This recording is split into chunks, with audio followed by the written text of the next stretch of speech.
Hello hi అండి, నమస్తే. నా పేరు వెంకట్. Welcome back. మా ఊరు సోది సుత్తి లేకుండా మంచి మాటలు కొన్ని, నిజాలు మరిన్ని. ఫస్ట్ ఆఫ్ ఆల్ మంచి మాటలకు వెళ్దామండి.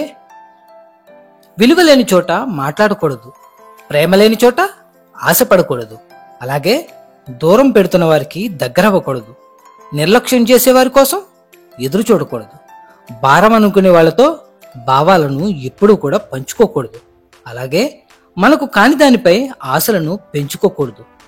అర్థమైందనుకుంటా. మీ కష్టాన్ని ఎవరు కూడా గుర్తించరు, అందరూ ఫలితాన్ని చూస్తారు. ఎంత తెలివిగా, అలాగే ఎంత ముందుగా గమ్యాన్ని చేరామన్నదే ముఖ్యం. ఈ రోజుల్లో మనతో ఎంతమంది ఉండాలి అన్నది మనం చెప్పే అబద్ధాల మీద ఆధారపడి ఉంటుంది. నిజాలు మాత్రమే చెప్తే మన ప్రాణ స్నేహితులు కూడా మనల్ని శత్రువుల్లా చూస్తారు. మాట్లాడాలని మనలో ఉంటే ఎలా అయినా మాట్లాడతారు. మన మీద ఇష్టం లేనప్పుడు మాటలను ఆపేస్తారు. మనుషుల్ని నమ్మి బ్రతకడం వేరు, నమ్మిస్తూ బ్రతకడం వేరు. నమ్మి బ్రతకడంలో ప్రేమ ఉంటుంది, అదే నమ్మిస్తూ బ్రతకడంలో స్వార్థం మాత్రమే ఉంటుంది. ప్రేమ అంటే కలిసి ఉండడం మాత్రమే కాదు, దూరంగా ఉన్నా మనసుకి దగ్గరగా ఉండటం, కలుసుకోలేకపోయినా మనం ఇష్టపడే వాళ్ళని ప్రేమిస్తూ ఉండటం. అర్థమైందనుకుంటా.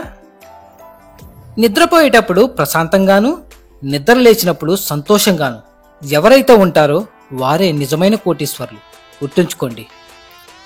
ఈ రోజుల్లో డబ్బు లేకపోతే స్నేహం ఉండదు, ప్రేమ ఉండదు, సమాజంలో గౌరవం ఉండదు, అసలు మనం కలలు కన్న జీవితమే ఉండదు. మౌనం స్త్రీ యొక్క అతిపెద్ద రోదన. ఆమె మాట్లాడకుండా ఉందంటే ఆమె హృదయం మాటలను కూడా వెతుక్కోలేనంత అలసిపోయిందని అర్థం. గుర్తుంచుకోండి. జరిగేది జరగనివ్వు, జీవితాన్ని ఒక ప్రవాహంలా వెళ్ళనివ్వు. రావాల్సిన సమయంలో సరైన మలుపు ఖచ్చితంగా వచ్చి తీరుతుంది.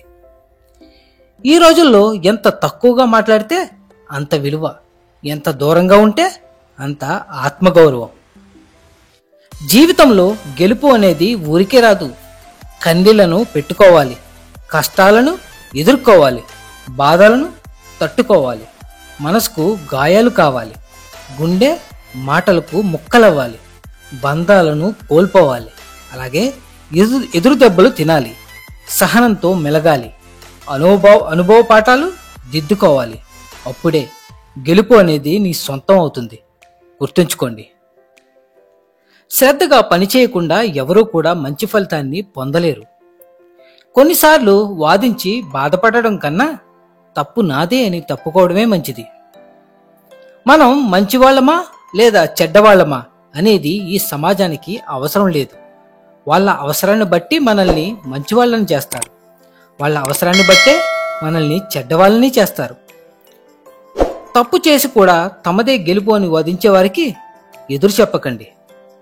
నిజానికి ఆ వాదనలో న్యాయం లేదని వారికి కూడా తెలుసు, కానీ అహం అడ్డుగా ఉండటం వల్ల వారు ఒప్పుకోలేరు. మనిషి యొక్క గొప్పతనం అనేది 6 అడుగుల అందంలో కాదు, ఆలోచించి మాట్లాడే 6 అంగుళాల నాలుక మీదే ఆధారపడి ఉంటుంది. గుర్తుంచుకోండి. ఏ బంధం శాశ్వతం కాదని తెలిసి కూడా మమకారం పెంచుకోవటం జీవితంలో మనం చేసే అతిపెద్ద తప్పు. లక్ష్యాన్ని నిర్దేశించుకోండి, ఒక ప్రణాళికను రూపొందించుకోండి, దృష్టిని కేంద్రీకరించండి, కష్టపడి పనిచేయండి, విజయం సాధించండి, అలాగే వినయంగా ఉండండి. మనిషి అనేవాడు మంచి కోసం మారాలి, అంతేకాని అవకాశాల కోసం కాదు. నువ్వు పూజించాల్సిన తొలి దైవం తల్లిదండ్రులు. నీలో ఎప్పటికీ రాకూడనిది విరక్తి. నీలో ఉండాల్సింది ఓర్పు, అలాగే బుద్ధి. నీలో ఉండాల్సిన మంచి గుణం మన్నించే గుణం. మనిషికి ఉండే భయంకరమైన రోగం అత్యాశ. మనిషికి ఎక్కువగా ఆపదలను తెచ్చిపెట్టేవి అతివాగుడు. మనిషి చేయవలసినది సహాయం, మనిషి చేయకూడనిది ద్రోహం, వదలకూడనిది స్నేహం, వదిలేయాల్సింది వాదన. గుర్తుంచుకోండి. మన సంస్కారం చెబుతుంది కుటుంబం ఎలాంటిదో, మనం మాట్లాడే మాటలు చెప్తాయి స్వభావం ఎలాంటిదో, మనం చేసే వాదన చెప్తుంది జ్ఞానం ఎంతుందో, మనం చూసే చూపు చెప్తుంది ఉద్దేశం ఏమిటో, మన వినయం చెప్తుంది నేర్పిన విద్య ఎలాంటిదో. నమ్మకం లేని స్నేహం, అలాగే విలువ ఇవ్వని బంధం, అర్థం చేసుకోలేని ప్రేమ ఉన్నా ఒకటే, లేకున్నా ఒకటే. జీవితంలో విలువ ఇవ్వని బంధాలను పెంచుకోవద్దు, విలువ ఇచ్చే బంధాలను వదులుకోవద్దు. ఏది ఎక్కువగా ఆశించుకో. జీవితం ఒక నీటి బుడగ, ప్రేమ ఒక కళ, సంసారం ఒక మాయ. రోజుల గడుస్తున్న కొద్దీ మరణం నీ దగ్గరికి నడుస్తూ వస్తుంది. అర్థమైందనుకుంటా. మన వల్ల ఒకరు ఇబ్బంది పడుతున్నారని తెలిసినప్పుడు కష్టమైనా సరే వారికి దూరంగా ఉండడమే మంచిది. కొందరు మొదట్లో చాలా బాగానే మాట్లాడతారు, కానీ కొత్త పరిచయాలు పెరిగే కొద్దీ ఎందుకో తెలియదు మనమంటే చిరాకు, నిర్లక్ష్యం, అసహ్యం, కోపం ఇవన్నీ వచ్చేస్తాయి. కానీ ఎవరి విలువ ఏంటి అన్నది కాలమే చెప్తుంది. ధైర్యంగా ఉండండి. ఇక నిజానికి వెళ్దామండి. సచ్చాక ఇంకో లోకం ఉందో లేదో నాకు తెలియదు, అది సచ్చినోడికే తెలియాలి.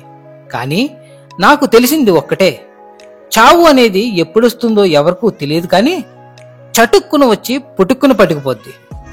ఆలోగా మనం ఎంత సంతోషంగా ఉన్నామన్నదే ముఖ్యం. నిజంగా సంతోషంగా ఉన్నామనుకునేవాడికి ఈ భూమిని మించిన సంతోషం లేదు.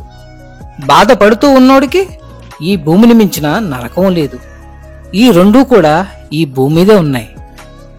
ఏదేమైనా సర్వేజన సుఖినో భవంతు. మళ్ళీ వచ్చే వారం కలుద్దాం మరిన్ని మంచి మాటలతో. Signing off Venkat. Thank you.